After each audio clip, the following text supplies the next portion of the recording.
Turn it up, swashbucklers! You're listening to Under the Crossbones, episode number 188. My name is Phil Johnson. I'm your host for the show and the ship's junior customer service representative today.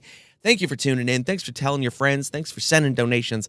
All that cool stuff that you do. It helps me keep the old boat afloat. I appreciate it. We have a great show today. My guests on the show today are the Jolly Rogers. Yeah, so we'll talk about them in a second. Jolly Rogers, classic pirate band. I'm coming to you today from my car in a parking lot of a Pilot gas station somewhere on the I-5 between Los Angeles and my home in San Jose. I'm not exactly, I think I'm in Lost Hills or someplace like that. But on my way back from doing a bunch of Southern California shows that were super cool. Some of them, Thursday night, Flappers, a little bit of a light crowd, but they were cool. Friday night in Ventura, fantastic. Gangbusters show. That was so fun. Saturday night in San Diego, did 2 shows at the Comedy Palace, and those were interesting. See, here's the thing. I was down there. We're going to be filming my new comedy special at the Comedy Palace in August 16th, if you want to come. And so I was down there specifically to do some short sets, 10-minute sets, in front of my friend Tamara Catan, and to test out the difficult material from the show. So normally when I start a show, I would do some, relatable, mainstreamy, easily accessible material, set the character, all that kind of good stuff before I hit them with the hard, heavy-hitting material. And I did not do that this time because I specifically wanted to try out the difficult stuff just to see how it would fly in that room with that crowd. And it was it was tricky. Some of it was tricky. I had them by the end of every set, but it took them a while to get on board with who I am on stage and things like that. So it was good. I met some fantastic people who should be coming back, I think, in August to see the full show. Venus was a very nice black lady who was adorable. And I wanted to sing the Venus song at her, but I didn't because I thought that might have been creepy. But anyway, so those shows were good. Did a show in Van Nuys last night, which was, anyway, might not do that show again. But whatever, stage time. You get up there and you do the things. So that was all good.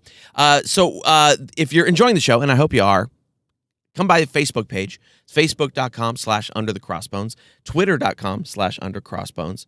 No the in that. Make sure you hit that subscribe button in whatever you're listening to this on right now, because you'll get the new episodes every Tuesday as soon as they drop. And you'll get them automatically downloaded to your device, and it's all happy, even if I have to finish them in my car the day before. So it's all good. By the way, I'm not driving. That would be irresponsible. And I'm sitting in a parking lot and doing this for you, and it's great fun. It's great fun. Oh, you know what else I did? And this, you'll get to hear this in a couple weeks. I had a great talk with Trevor Etienne yesterday, who you will remember as Kohler from the first Pirates of the Caribbean movie, Curse of the Black Pearl. He's the guy with the kind of dreads and the kind of yellowy face paint kind of dude. So we had a fantastic talk about pirates and growing up in London and where he got his acting training and the modern nature of fame and all sorts of great stuff. So it was very fun to talk with him for an hour or so, and that'll be coming up in your feed in a couple weeks, so hang tight for that. It's going to be all good. Meanwhile, I am got more shows. There's always more shows, right? May 3rd, I'll be at the Silver Dollar Saloon in Marysville, California. That's outside of Sacramento, and that's going to be a really, really good show. May 4th, I'll be at Federation Brewing, Oakland, California. On May 8th, I'll be at the Slate Bar in San Francisco, California. And on May 17th, I'll be at Johnny's Bar and Grill in Hollister, California. So those are there, and I have other dates coming up. Florida's on the calendar. I got a Vegas date on the calendar. Some other things that I can't remember because it's early and I'm tired. I got like 5 hours of sleep. But anyway, go to underthecrossbones.com and click on the tour dates button, and you can find out where I am coming to tell jokes and sing songs near your face. It's going to be great. We are sponsored today by TeePublic, and they are a super cool company that works with T-shirt artists to create really cool T-shirts, and then they pay fairly, which is not something that can always be said for companies of their ilk, but they pay the artists fairly, they're paying me fairly, and what I did is I curated a collection of over 100 super cool pirate T-shirts just for you to check out, because I'm going to say if you don't need a new pirate T-shirt, then you're probably not a pirate. I'm just putting it out there. It's a divisive line to cross. I get it. But every pirate needs a new pirate T-shirt. And I've curated over 100 super cool ones for you to check out. There's funny ones, sexy ones, scary ones. You're going to love it. Go to underthecrossbones.com/shirt to see all the shirts that I've picked out for you. And not like picked out like your girlfriend, the girlfriend who's going to, dress you dumpy because she doesn't want anybody to try and flirt with you while you're out. No, these are super cool T-shirts that are going to make everybody flirt with you. Or at least people who like pirate shirts. Anyway, so go to underthecrossbones.com/shirt and check out all the cool pirate T-shirts from TeePublic that I've picked out for you. If you don't want to do that, there's other ways you can support the show. In fact, if you don't want to spend any money at all, the number one way you can support the show is by telling somebody else about it. Yeah, if you got a piratey friend that's not listening to the show yet, tell them, hey, you should go check it out. You can always send them to the episode guide on the website. That's a good one for turning people onto the show because they go, oh my gosh, I've been missing out on this. Where have you been all my life? People have said that. A few people have said that. But anyway, that's a good way that you can send them to the episode guide. If you, however, you want to do some money type of things, go to underthecrossbones.com/support. There's a little PayPal box there where you can make a donation of any amount that you feel is relevant and appropriate. There's an Amazon banner there. Click that Amazon banner. You go to Amazon and buy yourself something nice. Doesn't cost you anything extra. And Amazon kicks me back a few shekels. And that helps me keep the old boat afloat, And if you want to be a sponsor of the show, we can make that happen too. All that information is right there at underthecrossbones.com/support. All right. So shall we get into the Jolly Rogers interview here? These guys, I'm sure you've heard of them if you're in the pirate scene at all. They've been around for decades. And you can find them at jollyrogerskc.com because they're out of Kansas City. We're going to talk about their influences. We're going to talk about where they got some of their stage persona from. It's not stealing. It's being inspired by. That's what we say in the artist community. We're going to talk about their epic gig in Krakow, Poland a few years ago. We're going to talk about how they decide on their music. We're going to talk about what it's like to write a standard, a genre standard, which they have a few of them.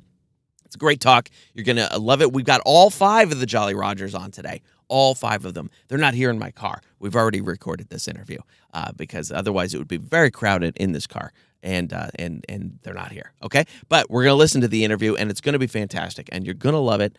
Here we go. This is the Jolly Rogers. Okay. All right. So who all is on the call today? You've got all of us. Fantastic. This is Kurt. Good. This is Mark. Cliff's here. Chris. Sean. That is all. So for the people that don't know about the Jolly Rogers, can you give us a little bit of history on the group? Well, first the earth cooled. Yes. First the earth cooled, and then we got tired of the dinosaurs, so we took care of them. Right. And so I guess, the Jolly Rogers, we started Kansas City Renaissance Festival is our home fair. And a couple of us got started as a street act, just a lane act, just characters, being stupid and silly in the streets. And we had a couple of friends that were doing a stage show. And we asked them, hey, do you know any cool sea songs or sea shanties that we can be singing while we're pretending like we're drunk in the streets? And so this was Brian Price and Mark Stahl that you just heard from a little bit ago. Hello. And Brian taught us a couple of shanties and liked the way it sounded, so we would rush in and invade their shows to sing a couple shanties and then run away and then go do our thing. And by the end of that season, we had decided to usurp this band. Yes, suddenly I was a Jolly Roger. Yes, because the name of the street group that we formed was called the Jolly Rogers, and the name of the little band that Mark and Brian had was the Troll Tavern 2. And by the end of the year, we were all just the Jolly Rogers. And everyone was dressing like pirates, and we were quickly learning as many songs as possible so we could stay for the whole show. Well, and it was interesting because nobody was really doing pirate music at the time. So certainly not in our area. Right. Yeah. There were a couple of other, I think Pirates Royale. I think they've been around. They were still a fight group at that point, though. Yeah, but I think they've been around slightly longer than us. I don't know about the singing part of it, but they've been around forever. Yeah. But certainly not in the Midwest, and certainly not at the other festivals that we had been to. The pirate thing was was relatively new. At least the singing pirate group was relatively new at the places that we had been. So let me ask you this then. This was what, 1991-ish we're talking about? Yeah, 91 is when we were primarily a lane act. And at the end of that season, we decided to do music and shows. So 92 is when we first started trying to become a stage act. Okay, so why pirates? We looked around. We were at the Kansas City Renaissance Festival, and some of us had been Scotsmen for a few years before that. And there were about 1 million Scotsmen out there because Braveheart was quite popular. And so we're like, all right, we don't want to do this. There's too many damn Scotsmen.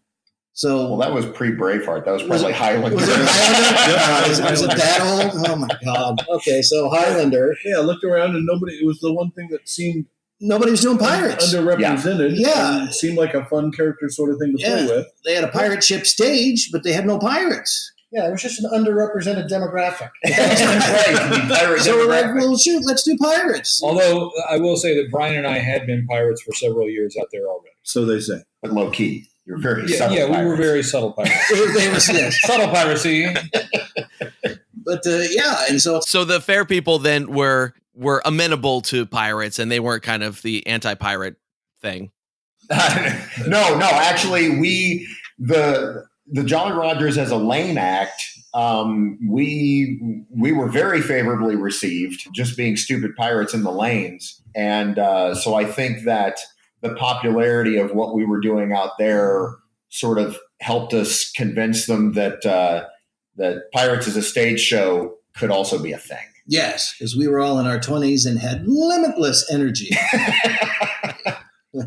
So you become a stage act at the Ren Fair, and are you mostly doing like traditional songs at that point, or are you starting to work in any of the original stuff? So for the first several years, we would put out a tape of music every few years, well, every other year.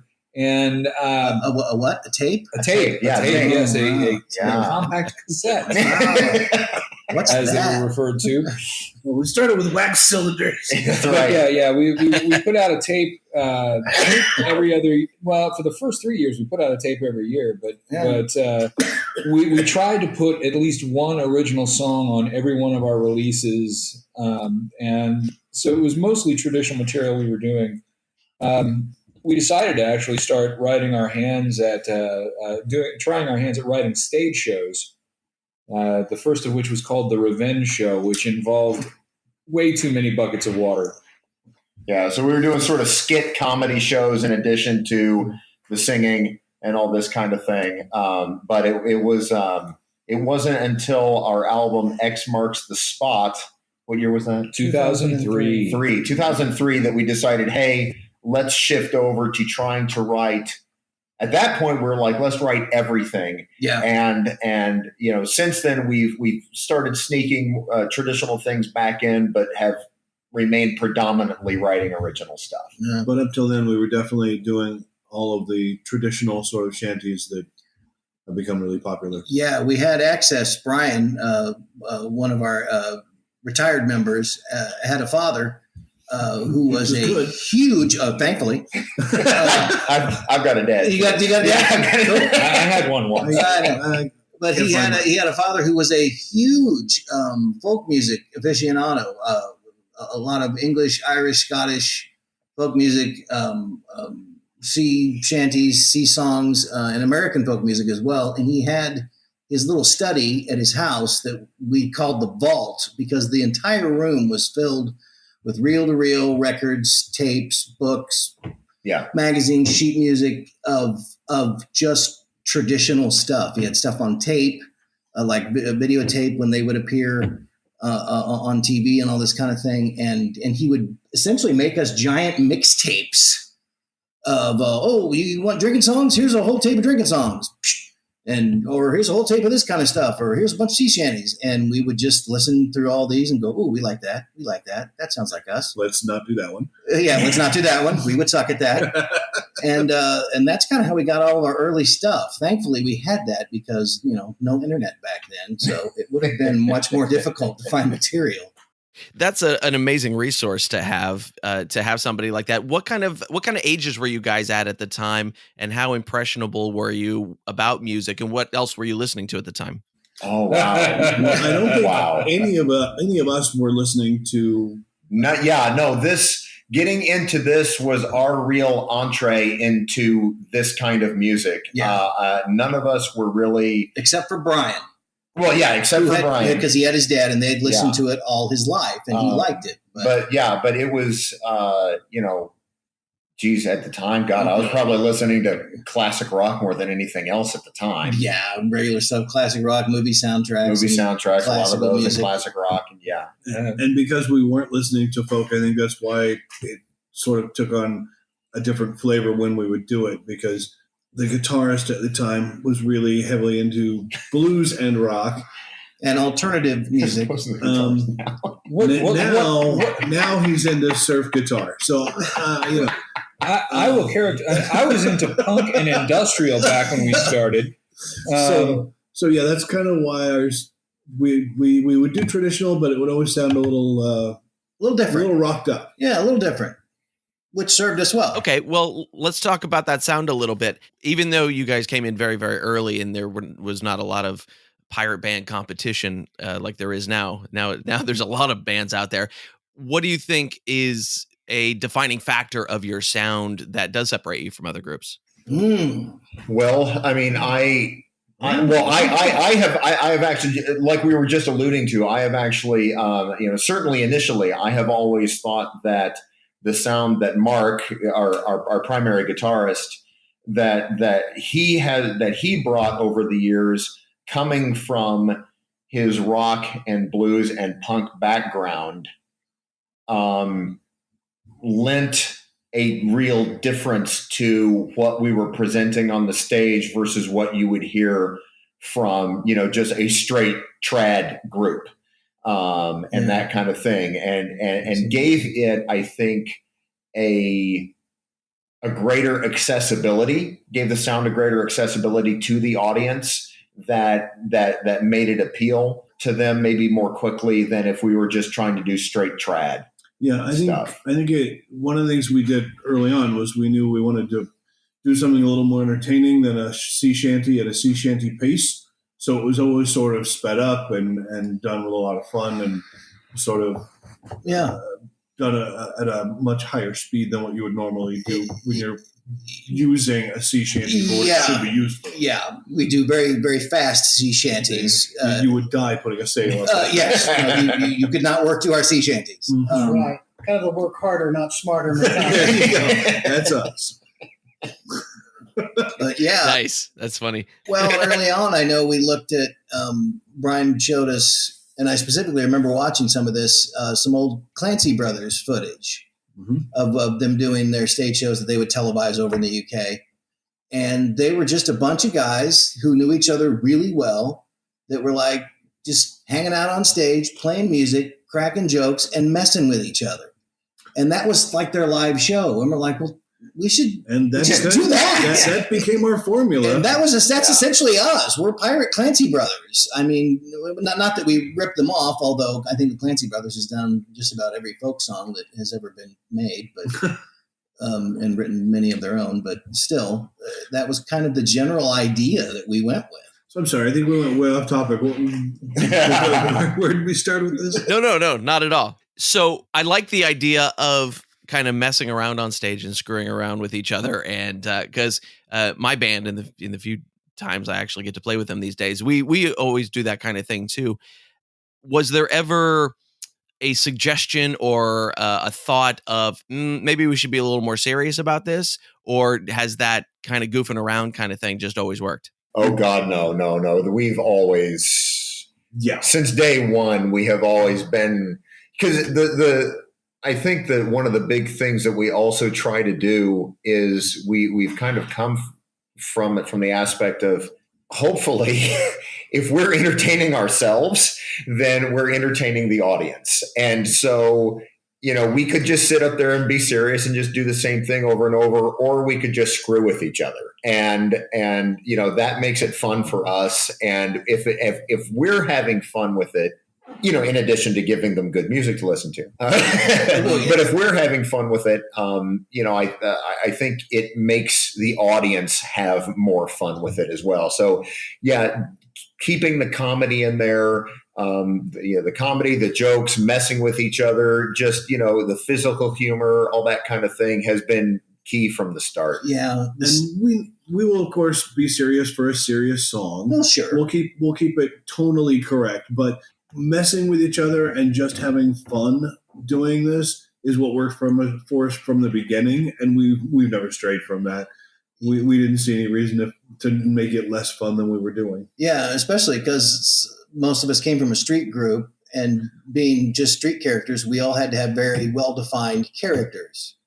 And so we just continued those characters on stage, and we all kind of kept in character. And most of us have been friends for long before we were ever Jolly Rogers. So we brought a real familiarity with each other to that. And all of us are from theater. Right. Which is what we were doing before we got out. That's brought us, most of us, to Ren Fair in the first place. Mm-hmm. We were just theater kids. Okay, so tell me a little bit about your theater backgrounds and then what kind of characters you developed for the stage. I had done theater all through high school and college, which is where I met Cliff. And he done theater all through. All through junior high school, did regional stuff and professional stuff, and went through college, and probably would have kept going, but I got into this stupid band and traveled the country all the time, and it took up all my damn time. Yeah. Renaissance. And this is Kurt. I've done. I did theater in high school. Also, I didn't really do much in college, but I've also done some like regional low budget film acting around here. I've done all that kind of thing. And then just as far as the character, we were just being goofy pirates. Yeah, And so my character, he was the violent one. He was the angry violent one. I was the angry violent one. We all sort of started out with these stereotypes, and then over time and over the years, they've evolved and devolved and turned into mostly just us messing with each other. But at its heart, it's sort of like a little bit like commedia dell'arte, where, you do try to stick within the confines of like a well-defined character trope. Yes. Yep. Yes. So Kurt was always kind of the angry, violent one. I was the dumb, naive one. El Capitan and Scaramouche. Cliff was always kind of the lecherous one. No, yeah, right. We'll say womanizer. There you go. Yes. The suave, swashbuckling type. In Commedia, that's Lelio. Just so you know. Thanks, man. Mark was always the soundtrack. Yes. The soundtrack. Yeah, I was going to say the dark brooding type, but okay. And he didn't want to speak much on stage, and he looks really intimidating until you get to know him. So he was kind of the scary silent one, just because he didn't want to speak. And then he came out of his shell, and we've been trying to put him back in ever since. You spray, and I keep coming back. It's true. And but they've evolved, like over the years, like, pro wrestlers. We end up with our personalities turned up to 11 is kind of what it evolved into. And Sean brings the sarcasm. Okay. So you guys started recording really early. You said you were putting out cassettes and things like that. And I'm old enough. I had plenty of cassettes and put out a few of my own. That's for sure. At that point, was there a lot of selling of merchandise at the Ren fairs? Were other like Ren Fair musical acts doing that? Because I don't hear a lot about it. The pirate bands like really going towards that recording thing early on, and they usually come to it much later. So why'd you get into that so as early as you did? You want to take that one?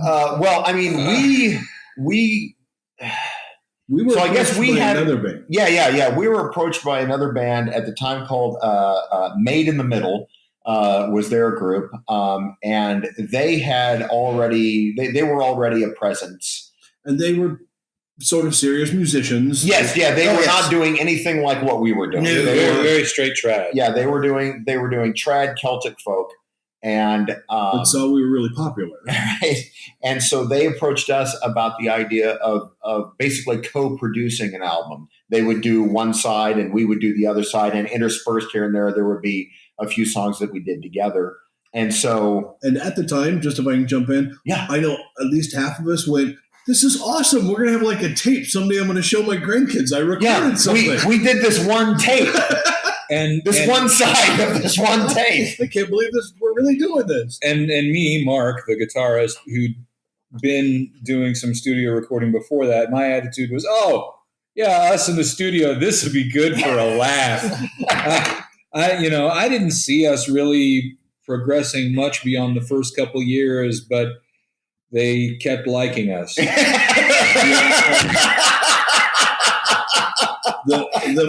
first thing we did kind of sold like crazy. Yeah, they really did. They had to get another run before we were done with the first festival. We've always been very lucky that way, as we've always been able to sell our music, and that's always what keeps us going back in the studio. It's like, we got to make more stuff. That's because early on we got a really, really good fan base of really great people who've always followed us and supported us and been right there for us. I want to talk to you about two songs in particular that I was just listening to today, Captain Morgan and Rum Money. Those are both songs that you guys wrote, right? Cliff is our primary songwriter as far as lyrics. Primary lyricist. Mark is the primary musicist. Yes, you love that, don't you? What did you have about them? What sparked your interest in those that Well, first of all, they're really great songs. The melodies on them are fantastically catchy. But what I was interested in is that I've heard other bands do them where they seem a little bit like standards in the pirate music community now, because I've heard other people do them. And how do you feel about having written some standards for that genre? I'm really surprised that we're talking about those as standards. Those are actually pretty new, so that one surprises me. We've got a lot out there that have taken on a life of their own and sort of taken off, and One for the Road or Curvy Girls. Yeah. These are songs that everybody knows, whether we've been to that sort of part of the country or not. Yeah, it is. I mean. It is interesting because we have come across this. I mean, we've had groups contact us that are like, we've been performing this thing for years. We thought it was trad, and we just found out it was yours. We're really sorry. Can we keep performing it?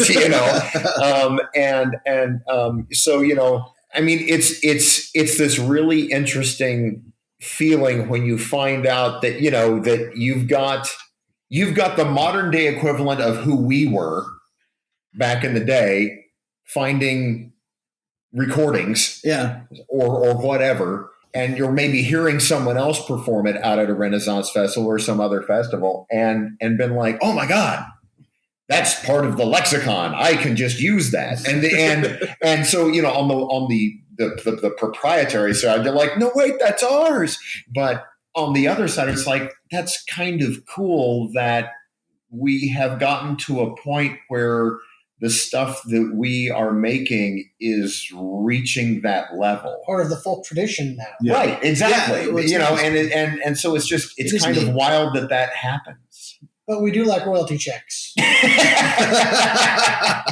Everybody likes a good royalty check. Well, and we had one song that... The first one we wrote? Well, not the very first one we wrote, but the one that you specifically had to put music to. Oh, yeah. Because we had no music for it, which is the old song, The Derelict, which is the Yo Ho Ho and a Bottle of Rum song from Treasure Island. And we found that's like, oh, we got to, we found the whole poem of it. And it's like, oh, we got to do this.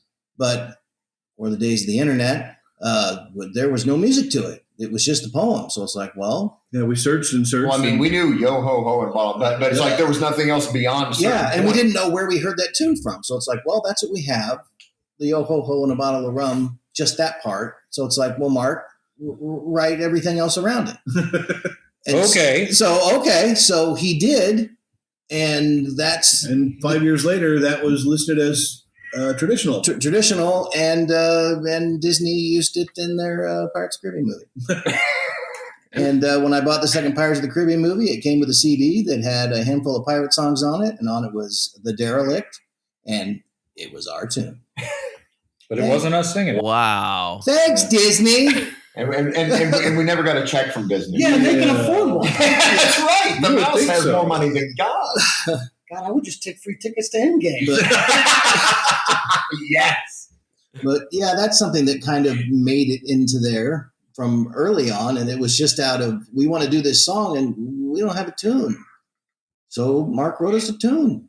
That's interesting. Had you filed any sort of copyright of a derivative work? Oh no, this was way early on, and we just, we Mark wrote the tunes so that we could perform it, and we honestly didn't really give it much of a thought after that, as far as what we should be doing from a legal point of view. And yeah, so that ship sailed for that one, kind of thing. But yeah, it was interesting that it got out there like that. And yeah, and fine. And we contributed to the tradition, and it's such a popular song, and so it's like, okay, cool. Now That's our tune. Getting back to things like Captain Morgan, which was just on our latest CD, I don't know that I feel quite as okay with that being a tradition. This within 2 years of us, or 3 years of us putting it out. That's quick. We are fast track to folk, baby. I guess so. And I think those two songs came to mind for me today just because those are the ones that I was listening to before we were talking. Nice. Well, thanks for the compliment. I liked how they turned out. Yeah, I think Captain Morgan is a fantastic. The chorus on that is the kind of chorus that every songwriter dies for. Is just listening to it, like, it's one of those where I go, I wish I'd have written that. Excellent. Thank you very much. Thank you. Now we just gotta convince Captain Morgan's Rum to use it as their jingle. And I know. God, we're working on that forever. We need to write another Captain Morgan song so we can get him.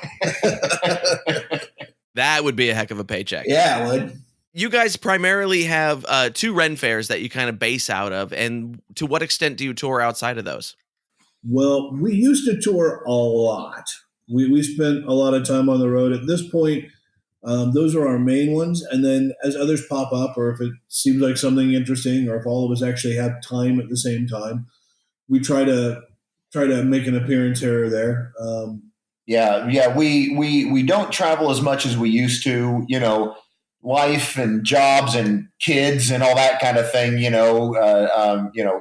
interrupt what you used to do and all that kind of deal. But, just over the years, these various things happen. And so we change what we're doing. But yeah, so Muskogee and Kansas City are our 2 main festivals. And if we find other isolated gigs, we'll definitely take them. We're going to be doing a concert in Nebraska in July. That's going to be fun.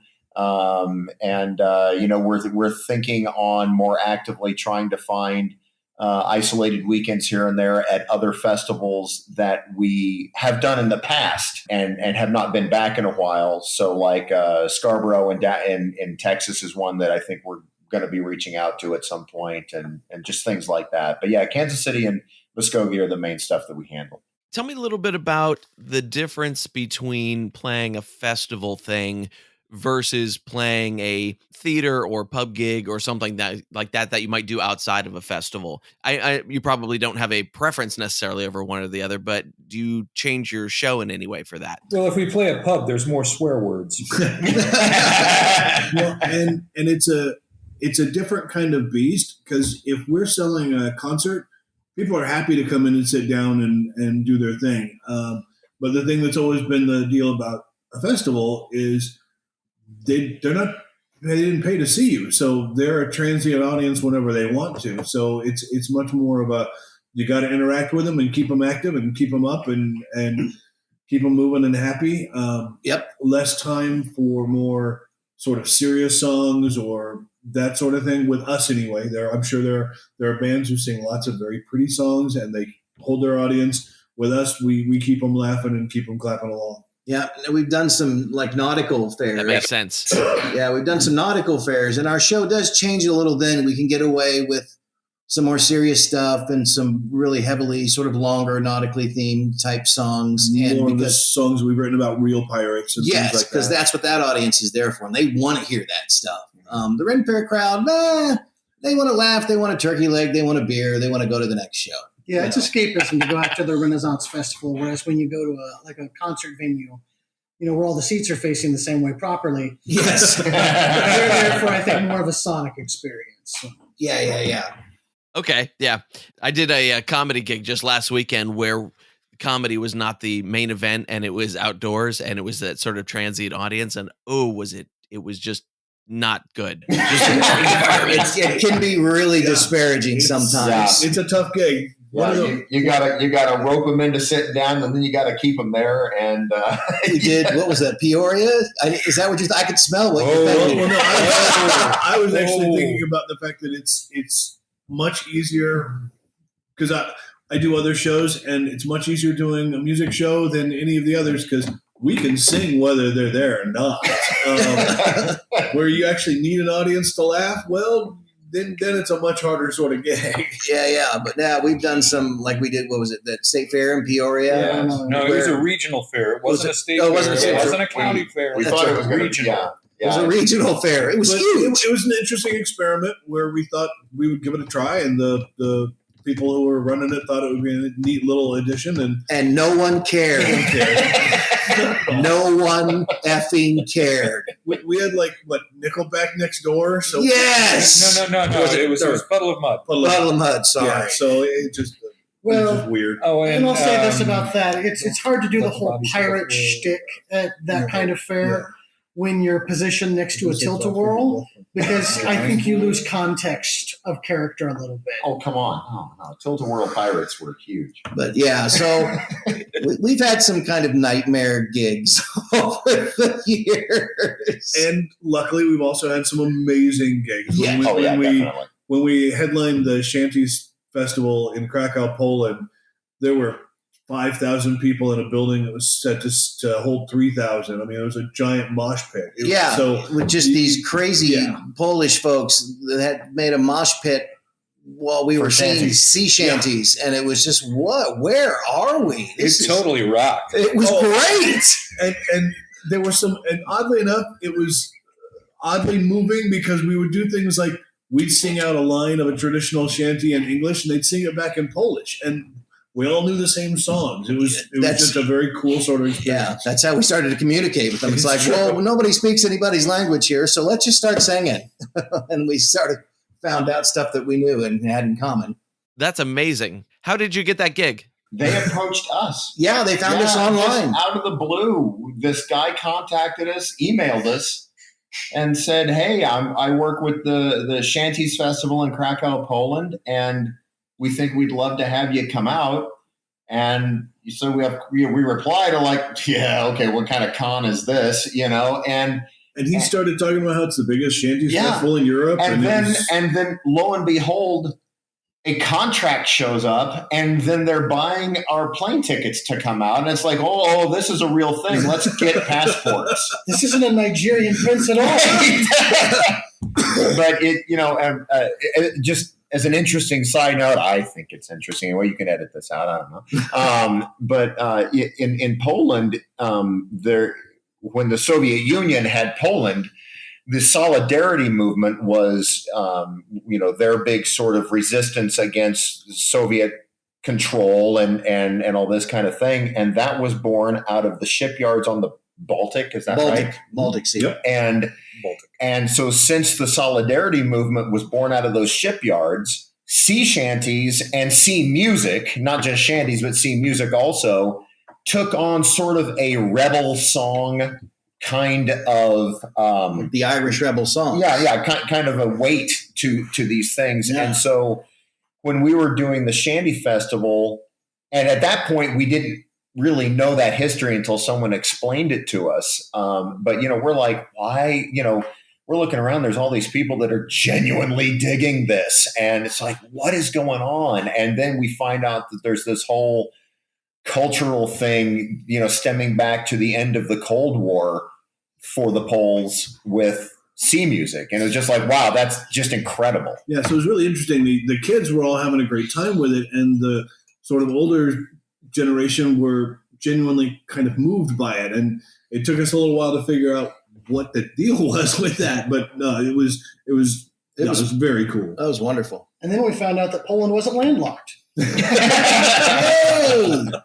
Did they have any problem then because that kind of music is so important to their rebellion? Did they have any problem with the more comedic aspects of your show? Well, we did less of the comedic sort of thing because, well, there's a language barrier. And it's really interesting because it's that type of music is so big there. It has spread into, they've got like the almost heavy metal sort of version and the sort of new stuff, and they've got their traditional sort of side, and they've got they were actually really cool with it, and liked really the variety, liked what we were doing, because we sort of were bridging the gap between the more younger rockish sort of version and the traditional versions, which are both very popular, just in different groups there. Yeah, we were somewhere in between. Yeah, and also a lot of the Polish groups that were out there, they would, they were dressing up as well, and and they were just having fun with it too. And so they would put on eye patches and have bandanas wrapped around their heads and have stupid pirate flags and just have fun with it. So they weren't being all stoic, and they weren't putting their hands on the chest and singing the national anthem or something. They were enjoying it and having fun in it and sort of reveling in it as well. So yeah, the fact that we were coming in with, also just sort of, kicking it up with it and that kind of thing, it definitely fit with what they were doing also. Mm. That's really fascinating. And have you thought about or done any of the other European sort of maritime music festivals that are over there? Not yet, but if anyone's listening, we'd like to. Yeah, we have not. We have discovered that the festivals that are over there, them paying what they did to get us over there was kind of a fluke. We've got some really good friends, a band called Bounding Maine, that I don't know if you've heard of them or talked to them. They're well worth your time if you haven't. Absolutely. But they do international festivals quite a bit, and there are times when they kind of have to subsidize their own trip out there to do them. I'm certain that we could get over there and do more of those things, but we would have to just as a group decide that we're gonna spend our own money to make this happen. So it's certainly something that we would love to do, because it was a just universally incredible experience. It really was. So it would be great to get back over to some European country, whether, not necessarily Poland, go back there. There's lots of other festivals. Although I do want to jump in here with this, because technically we were subsidized going over to the Chanteys Festival. Yes. We did gigs outside of the Chanteys Oh, that's right. Festival. Yes, we did. And we are 99 and 44/100% sure that we were subsidized by Russian mafia. Yes. To perform at nightclubs. Yes. There are a whole lot of stories that could come out of this trip. We're just going to leave it. It was a great time. One of the best. And we were all really surprised that when we got off the airplane, they all knew who we were. So It was weird. this music was already, we were already there before we ever arrived, and we had no idea. So, yeah. But if the Russian mafia is listening, we would like to go back. You treated We're us very pro-Russian well. mafia. That's amazing. That sounds like a really great experience, and I'm forming a grand jury to look into it right now. He's going to stick Robert Mueller on his goddamn. Well, he's got free time. Oh, man. That's great. So where is a good place online for people to keep track of what you're doing and where you're going to be and all that? So our website, jollyrogerskc.com. And there you can find links to all of our music, as well as links to, as we were talking about earlier, our main 2 gigs of the year, the Kansas City Renaissance Festival, where is our home festival, and then the Muskogee Renaissance Festival of Oklahoma. The Castle. But it's the Muskogee, so you can find links there. And you can find us on Facebook. And Facebook is probably the most immediately, if we're doing something or something's going on with the group, we'll post it there, first and foremost. So that's the most quickly updated. Yes, Jolly Rogers, the original singing pirates of the Midwest. Rolls off the tongue. It rolls right off the tongue. Facebook, baby. Well, thank you guys very much. This has been super fun. Thank you. We really appreciate Thanks it. Glad for we were having us. able to get it together and make it happen. That's right. And if you happen to be in the Omaha area around July 13th, Right outside of Omaha is a wonderful town named Manly, where the Jolly Rogers will be doing a show at the Loft Community Theater. And we're going to be taping said show. Let's go with recording. Recording, Yeah. okay, no, fine. Recording. It'll be wax cylinder. Yeah. For a DVD for our 30th anniversary coming up here in 2 years? 2 years. Yeah, 30th anniversary. 30th anniversary. This is our 29th season. We all started when we were 6. Yep. That's why we're all still so young. Fantastic, guys. This was great. Thanks again. Sure, thank you. Thank you. Really appreciate it. And there it is, friends. That was my talk with the Jolly Rogers. How cool was that? Man, I'm jealous. I'm jealous of the Poland gig. That seems like it was so much fun. I had no idea about the history of sea shanties as a rebellious art form there. That is something that I need to look into more. But you can check out all the show notes for this episode at underthecrossbones.com/188. And I will have videos there of the Jolly Rogers, of the Clancy brothers, of Bounding Maine, even some the Disney version of the Derelict. I found a little video of that that you can see that they used in the Pirates of the Caribbean movie. So lots of cool stuff in the show notes this week. Make sure you go check that out at underthecrossbones.com/188. You can find the Jolly Rogers online at jollyrogerskc.com. That's where they are, KC, jollyrogerskc.com. And did you learn something? Did you hear something that you wanted to jump in on the conversation? You got your 2 cents you wanted to put in there? You can do that. Come on over to the Facebook page, facebook.com/underthecrossbones. We'll be talking about it over there and having some good fun. And that's the place to let me know. Or if you want to email me, you can always email me too. It's phil@underthecrossbones.com. Email me for any show-related reason. That's cool. I say show-related reason because I don't want you to email me and go, hey, can I borrow some money and can you help me move? Because the answer to that is probably no. Probably no. But the Facebook page, you can ask us anything over there, and somebody will respond, and or somebody will ignore you if it's an inappropriate request. No, we have fun over there. Come do that. We're sponsored today, of course, by Pirate Radio of the Treasure Coast, WKKC-DB, playing the best music of today's hits and yesterday's classics, and Pirate Radio Talk, playing the best pirate talk shows, including Under the Crossbones, 24/7, all commercial-free. How awesome is that?